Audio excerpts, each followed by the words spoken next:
Hello guys, Brad here again, and I wanted to talk about something that Mark brought up a while back, and this is about this situation with Pucker Band's 1 Million. He was giving his thoughts about the fragrance.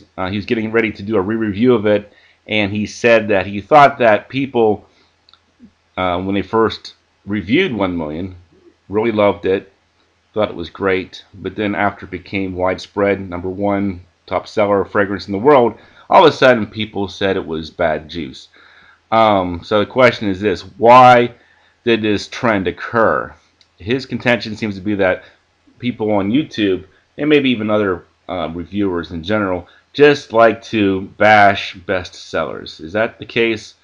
I would say in the YouTube community that could probably be more the case than in other forums, because there is this attachment with other reviewers. People want to feel like they're in this clique. They don't want to feel that they're missing something, or that their nose isn't as refined as somebody else with similar taste just because they say it's great and they don't. That could certainly be the case.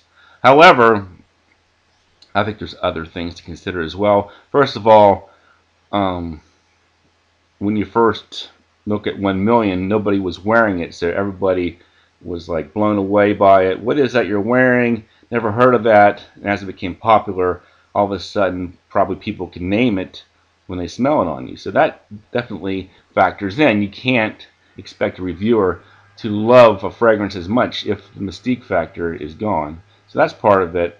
I know a lot of these strong fragrances, especially like clubbing scents, you can quickly become sick of them. They can be strong.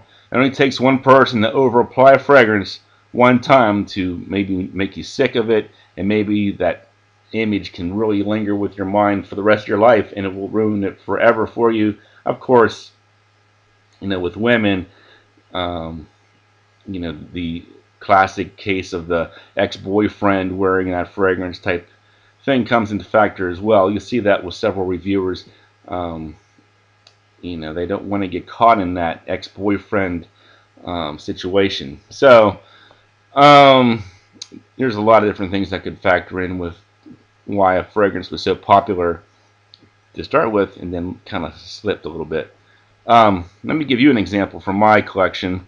This is Like a Miss Hypnose, a fragrance that has a pretty good reputation in the fragrance community. When I first smelled it, I thought it smelled really nice. I gave my wife a whiff of my arm, and she said it was nice, so I gave it some positive initial thoughts.